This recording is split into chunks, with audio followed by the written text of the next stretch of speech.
We're here to empower high-income earners to gain back control of your time through financial independence and stop trading your time for money and start letting your money work harder for you.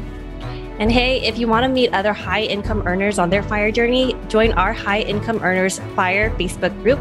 Every month, we'll have guest speakers and we'll share about what our team is currently working on and allow you to share what you are working on with other high-income earners.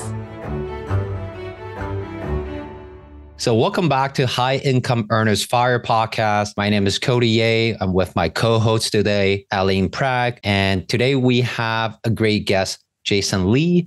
Jason Lee has been a big time broker in the San Diego area and maybe throughout California as well. He has done a lot of deals, more than 200 million worth of a real estate transaction in the last couple of years. He's an investor, multifamily investor himself, and he's currently over 65 apartment units in San Diego country area. I will not do justice just by doing this intro. So let's welcome him, let him talk about what he's been up to and how he reached his own version of FIRE. Welcome. Thanks, Cody. Thanks, Eileen. Yeah, appreciate you having me on the show. Little intro about me. I'd say about 5 years ago, I had no idea what I wanted to do with my life. I was a pretty lost college kid, having like a quarter life crisis, kind of seeing exactly what I wanted to do, not knowing what path I wanted to go down. But, I networked with a lot of people, met some really cool mentors that helped me along the way and helped me learn the business of commercial real estate. So I started as an intern at an old company down here in San Diego, basically learned the whole world of real estate through them, the owners of the company. And then a little less than a year ago, started my own company, JLM Real Estate. And we have about a team of 8 agents in San Diego who focus solely on multifamily real estate. And then, as you said in your intro as well, my partner and I have also bought a good amount of units down here as well. So that's what we do. Awesome. You sound so humble. I love it. In case people don't know, Jason's really young as well, even a bit younger than me. So to achieve what he's able to achieve at the age, I think, Jason, you're 27, right? 28, 29? 25, about to be 26 pretty soon here. Okay. See, I butchered already. So 25. Already transact over 200 million, already on 65 apartment units. So can you kind of take it back and you kind of blur through that 5 years, right? So you're 25 now. So you started when you're 20? Is that how you start? Mm-hmm. Correct. You're still in school or you didn't go to school? Like how did that happen? Yeah, I was in school. I went to San Diego State University. That's where I kind of met a lot of my connections and friends and people in my network. So when I was a junior is when I started interning part-time at my old commercial real estate firm. And then I got my real estate license summer of junior year, going into senior year. And then my last year of college, I worked basically all day, Monday, Wednesday, Friday, Saturday. And then I took all my classes on Tuesday, Thursday.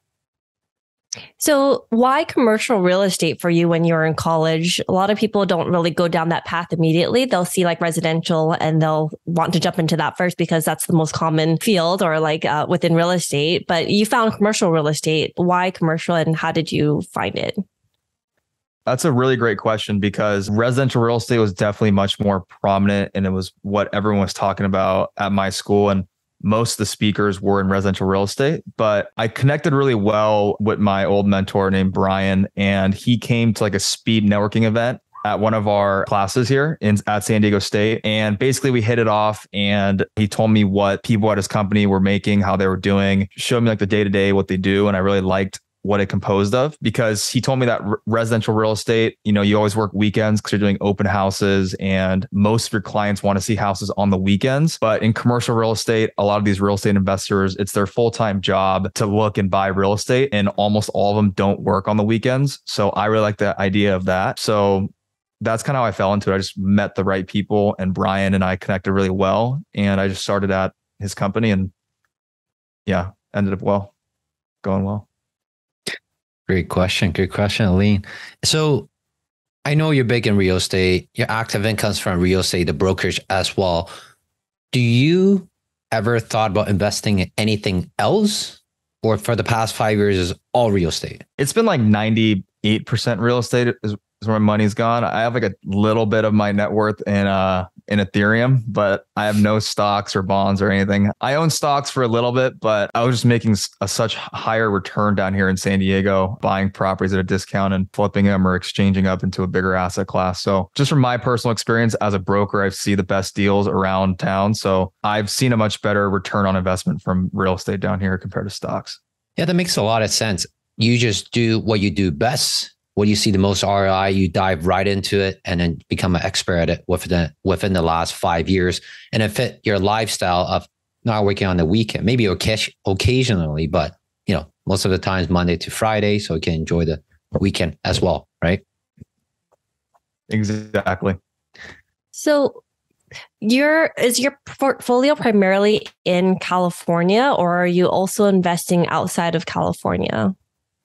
Right now, I'm actually only in San Diego County. So I haven't invested anywhere or looked anywhere outside yet because we have so much volume and access to so many properties down here, and it's a big market. So I haven't had the need or the want to expand out of primary market of San Diego County. But, as our portfolio grows and we can buy bigger properties at scale in other areas, it'd be great. But it doesn't make sense to go to Arizona and buy a 10 unit building. It only makes sense to go there if we have the capacity to buy real scale, 50 units and above. So in the future, but not yet. So can you talk to us a little bit about the market within San Diego and what you're seeing in this space, especially with tenants and, some of the issues that you might have experienced with investing within California, and maybe the positive types of things where, you're getting more of the appreciation. Are you also seeing cash flow in your properties that you own right now?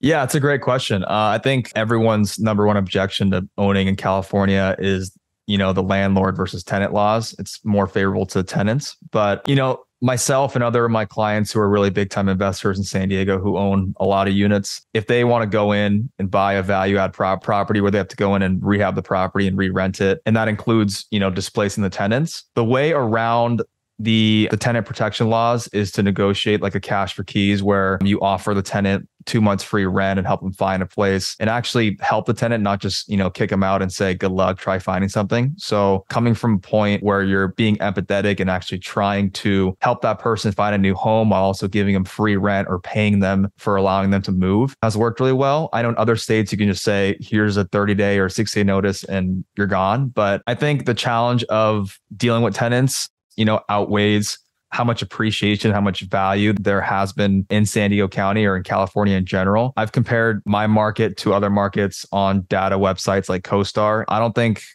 any other city I've seen has had the appreciation like San Diego has. And if you have the systems and the ways to make your business plan work, such as, the main objection is tenants, I think it's a pretty hard market to beat. Put in perspective for us a little bit about the appreciation side of things. What are we seeing in the other markets that generally versus what we're seeing in the San Diego market? Yeah, I mean, some markets here that I've looked in, in the last 3 years, the markets I'm in down here, such as North Park, Chula Vista, Pacific Beach, they've appreciated anywhere from about 20 to 30% per year. And I've looked at 5 other markets. I looked at Reno, Arizona. Arizona was actually pretty close. Arizona was pretty dang close to San Diego, but I looked at Reno. I looked at Chicago. I looked at Miami. I was also researching Seattle, Portland, those areas. Most of those were in the low to high teens for appreciation in the last 2 to 3 years. Oh, and then Dallas as well. I think Dallas was somewhere between 15 and 20. But so San Diego has been a little higher or a lot higher than a lot of the cities I've looked at. It's not just that. I think a lot of submarkets are really great. I'm just biased towards San Diego because I know the market really well and I live here. So it's easier for me to know whether a deal is good or bad. Whereas if I went to Dallas, Fort Worth, I wouldn't know exactly the street by street because multifamily is very block by block. So I wouldn't know what neighborhoods are good or bad, what the exact return should be. So I'm not talking about on any market. I think anywhere has good markets, good streets, as long as the numbers make sense. But I feel like I've stayed in San Diego because I feel like I have an unfair competitive advantage down here being a broker and an investor. That's very cool to know. So when you transact 200 million over the past few years, there's a lot of active income there. So how are you spending those money? Yeah, I mean, I still rent where I live pretty cheap. I pay like $3,200 a month where I live. And then 3,200 might be a lot for a lot of people already. But I guess in San Diego is the norm, right? yeah, it's like a 2-bedroom, 1 bath right by the bay. But it's a great location. I can't complain. I don't want to put a big down payment on a house and have a bigger mortgage. Doesn't make sense to me. So I put all my money into buying investment real estate, basically. And multifamily stuff. Yeah, strictly multifamily. So do you still own any less than 4 units, kind of residential side, or you don't own any of those? I do. Yeah. I've sold off most of them and traded into bigger buildings like 8 to 19 units, but I own 1 or 2 right now. Yeah. Mm-hmm. And do you see a number work out better for the bigger building, or the number is less, but there's an economic of scale? Yeah, definitely economies of scale. People in the past, mentors, current investors have told me it's good to have as many units as you can in one location. It's much easier to manage like one, 16 unit building than 4 fourplexes around different areas. So ease of management and systems definitely better. I'd say it depends on the deal. I think there's some really, really good opportunity in like 2 to 4 unit residential deals where there's a lot of upside. So I can't say the money's better always in bigger deals. I think it really depends on the situation. Are you getting cash flow also at the same time, or is most of this for appreciation because the market grows so fast here? Yeah, I'd say both. We look at both when we look at investments, but the number one thing I look at is how much upside is there when I buy it. So for example, if I buy a deal for $1 million, our number one criteria when we buy is, will this property be worth more after we're done renovating and fixing it? So if we buy a 4 unit for $1 million, we want to make sure it's worth at least 1.6 when we're done renovating it. So that's our number one thing. And usually when we do that, that creates cash flow because we're increasing the rents by so much. But we are getting cash flow on the way, but our number one plan of execution is to grow our equity. And do you guys pull out those equity and go buy more, or was the plan after you guys have to upside, do some renovation, rehab it, upside, push from 1 million to 1.6, let's say. And what do you guys do after that? Yeah. So, for example, we bought a probate sale for about $1 million in Chula Vista. We renovated all the units, re-rented it. We bought it vacant, so it was nice. And then we sold it for about 1.9 million. And then we took that money, the gain, and we took that and did a 1031 tax deferred exchange where you basically, sell, defer the taxes. You have 45 days to identify a property, 180 days to close. In that 45-day ID period, we found a 8-unit building in Chula Vista. So we took the profits and, added 4 more units to our portfolio. So that's been our plan. That's been like the main plan we've done. We haven't really done a lot of cash out refinances. Also, we, sold like a duplex in Pacific Beach, a 4-plex in Escondido, a 4-plex in National City. And we sold those 10 units and bought 19 units by SDSU. So that was another big transition we did by taking the gains and buying a bigger building. So yeah, that's been our business plan. That's, as a Canadian, really, why we're going down to US very soon. I was telling Aline we're going to be, put together a fund going down to the States, and 1031 exchange is really something that it's so beneficial that we don't have in Canada. If we don't refi, we sell it, we have to pay the capital gain on the spot. And that's a major difference, really. And a lot of time, the market is bigger in the States, right? 10 times the population and all that. And cash flow is usually easier to find, and we can get more creative in terms of the borrowing side, the financing side, the accounting side, and insurance side. It's just a lot more capitalism, for the lack of better words. Let's put it that way. Yeah, so it's great to hear that. So when you started 5 years ago, you got into as a agent, now become a broker, you transact a lot, you start a small residential and then, sell them 1031 exchange into bigger buildings. Do you have a goal in mind, or do you have a lifestyle in mind, or what would, did your mentor, Brian, talk to you about that? Yeah. I mean, I'm still in my mid 20s, so I want to work as hard as I can until until I'm like 30, early 30s, and just see, and then reevaluate where I'm at. I think I'm too young to be saying I want to retire and I want to just lay on the beach all day. I think I'd go crazy with my ADHD. So I always have to be doing something. I think My favorite definition of retirement is loving what you do every single day. So my goal is to wake up every day, love life, what I do. I'll be honest, I don't like being a broker every single day because you're dealing with a lot of high stress situations and you're dealing with a lot of angry clients, nervous clients, a lot of emotions, all that good stuff. So that side I don't want to do forever. The money's been amazing and that's how I've built my career, but I like to be more of just an investor and kind of manage my own stuff. I realize that it's much easier dealing with assets than dealing with people. So that's kind of my motto, hopefully going into my 30s. But right now, I definitely want to keep, grinding and hustling and doing what I can. Would you mind sharing a little bit about, because you're a broker, so you're working, that's your active income. And of that active income, what kind of percentage do you save for like emergencies or rainy days versus how much of that income do you reinvest into real estate? Yeah. So this might not apply to everyone, but I've been really aggressive on the investing side. I think I maybe saved in 2021, I think I netted from my commission income. I think it was about, 1.6 million. And I saved about 10% of that, like 160,000, and put the rest into real estate. That is not advice I should give to everyone. I think if you have like a W-2 job where you're, you have like a high paying sales job where you're making 200 to 300K a year, I think it's going to save at least 30 to 40% for a rainy day. But I think my motto has been, tell me if you disagree with this, because you guys are more of an expert on this than me. But I think if you can have enough in your account to where you can sustain 2 years of like your expenses, like including like your car expense, your home, food, etc., fun.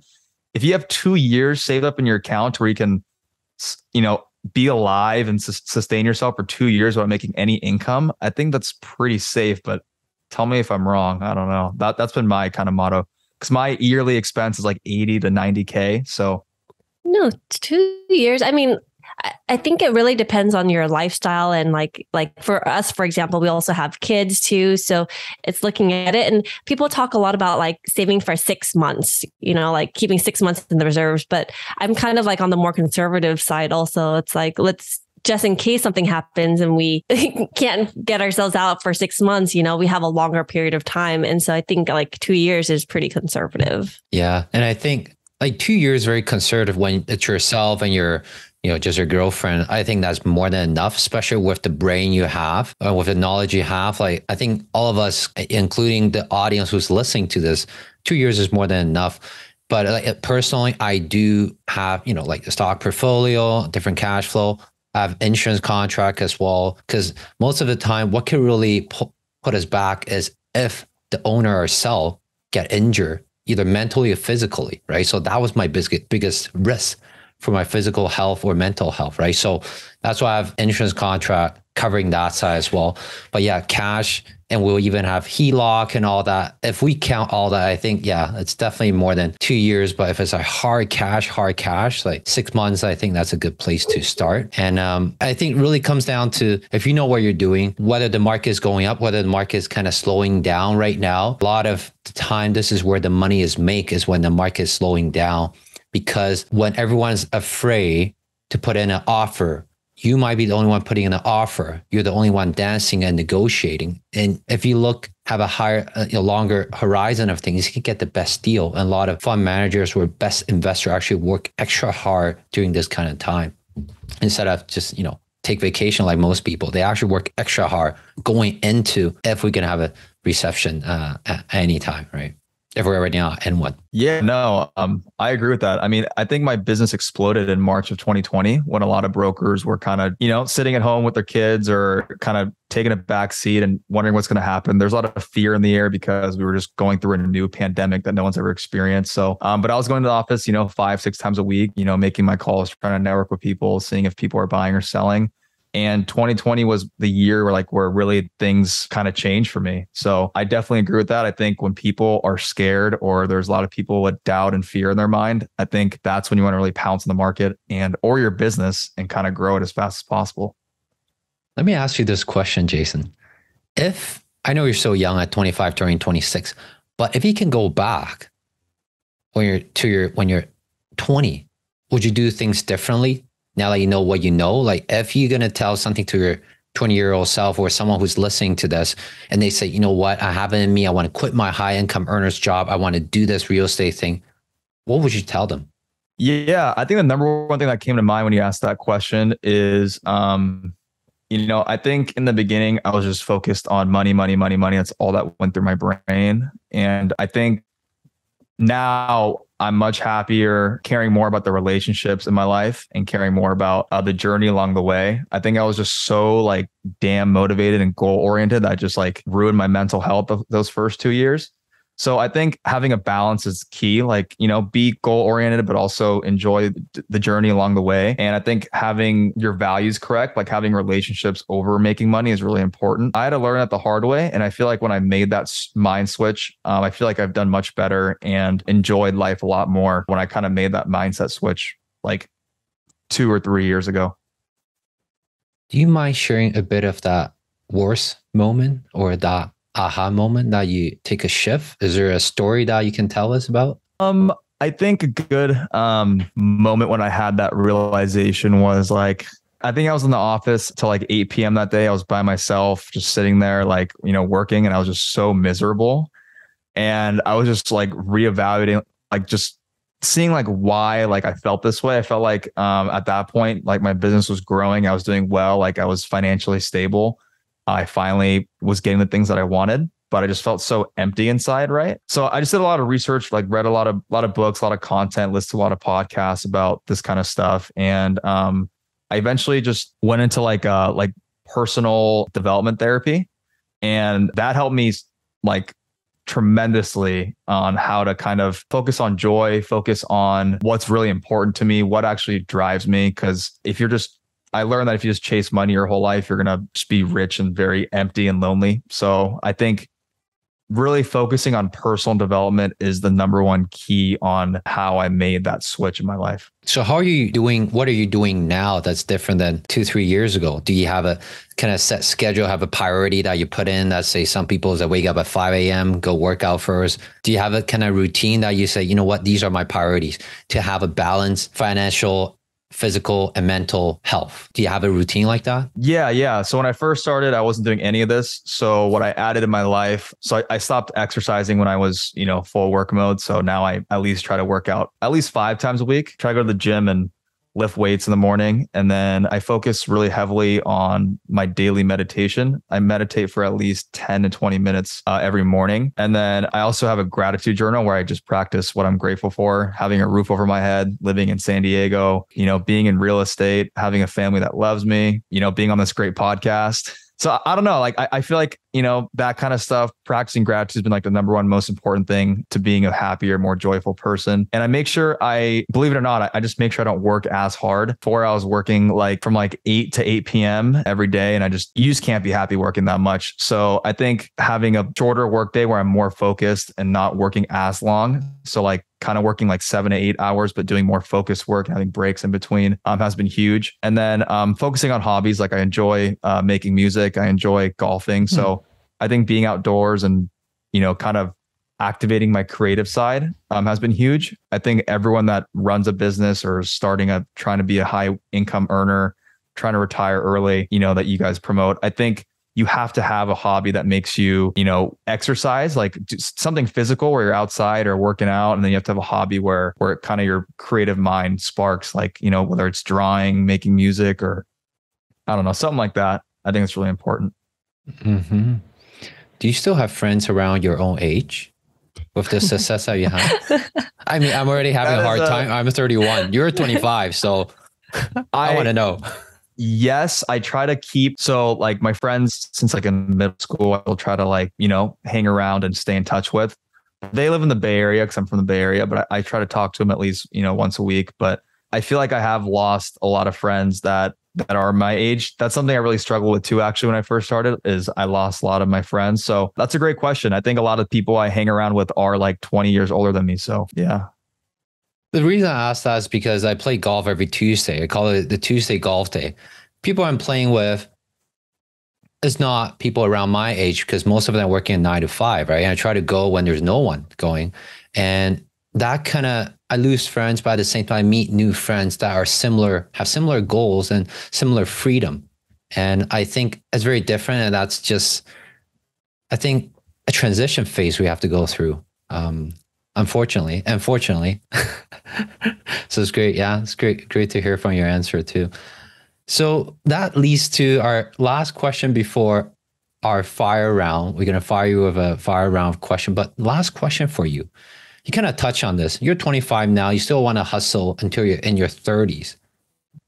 But what's that 30 or 35 years old? What's that dream day for you? What's that, what we call, what's your own version of fire for you?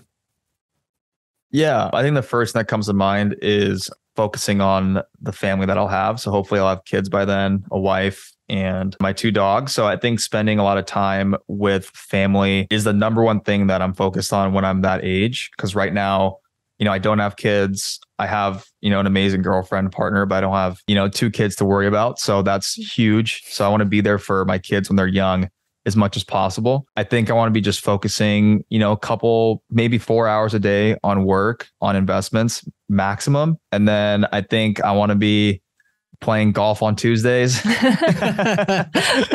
playing golf on Tuesdays with my friends, and just enjoying life and making sure I'm really focusing on my relationships that are important to me. Love it.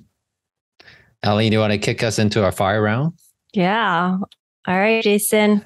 So the first question we have is, if you become a billionaire tomorrow, I see your little dog behind there. So cute. Sorry, I got distracted. If you become a billionaire tomorrow, what would your day look like?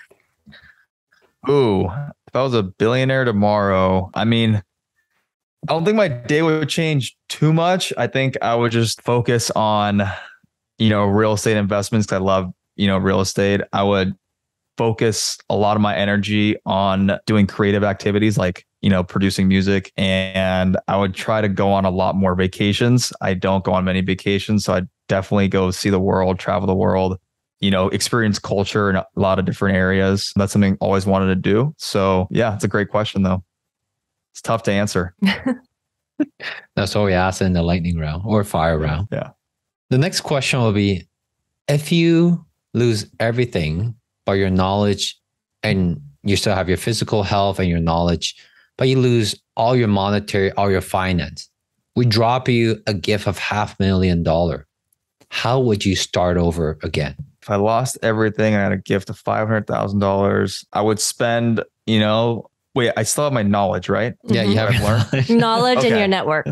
Okay, because I was going to say I would, invest it into personal development. But if I still have my knowledge and my network, I feel like being a realtor or an agent is like a really simple and like tried way to make a lot of money fast. So I think if I followed the same formula I followed and I did it every single day, I don't think I could do anything different to where I'd be more using my time more wisely. I think if I try to start like a new business venture, like I've always wanted to, I don't know, be like an event planner or something like that, I would have no idea where to start. So I think I would go back into real estate. But there's that side of me that I've always wanted to like kind of start like my own, like, product business or like some sort of event business. So that kind of side kind of sparked when you asked me that question. But I think the most wise decision would be to do what I know and go back into real estate day one and kind of go from there. And how are you going to spend that $500,000? Yeah, I would spend that $500,000. You're still trying to make more money.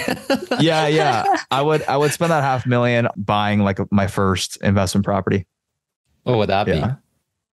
That investment property would be a duplex in a good location of San Diego that has, room to add value where I could buy it for, 30% below market value and then sell it for an X amount and then, rinse and repeat. The BRRRR strategy, the buy, rent, rental, refi, or, different version of it. But yeah, the BRRRR strategy. Yeah. So you're also a podcast host yourself. And if you could interview anybody on your podcast, who would that be? Probably Eileen. Number one on my list. This Eileen? Yeah, definitely. Let's do it. That's a great question. If I could interview anyone on my podcast, I would love to just like pick the brain of either Elon Musk or probably Elon Musk. Actually, I think that guy has the most insane thoughts and crazy minds. So yeah, it'd be fun to talk to him. Yeah, I was a little bit offended because you didn't mention my name, but now that I know I was already on your podcast, so yeah, you've already been on my podcast. Maybe a year or two from now, I'll come back. Sure. But yeah, Elon Musk is definitely future thinking, sometimes controversial person. We actually heard that answer a lot, but a lot of people think that they can't ask the right question because Elon Musk keep telling us is that if you can ask the right question, it'll get you a better answer. But a lot of people don't know how to ask the right question. So I'm really looking forward to if you can interview Elon Musk, or maybe one day Alina and I will try to interview Elon Musk and make sure we ask a question he doesn't laugh at us, be like, you peasants are thinking about this. Cool. Yeah, so what are other ways that you're giving back? I know you're busy. I know you're building your finance, but are you doing anything to kind of give back in your own way? Yeah, I mean, I'm definitely trying to. So I've donated to a lot of like the California fires that have happened here. So I donated a good amount of money into helping with the wildfires. And then I've donated some money into like a local animal shelter in San Diego. But I definitely, yeah. But I definitely, something I do need to work on is I need to make more time for like community service. I've done like beach cleanups and like feed the homeless kind of stuff. But I want to like try to get something on the routine at least once a week. I'm doing something to give back to the community. So yeah, I love that question. Mm-hmm.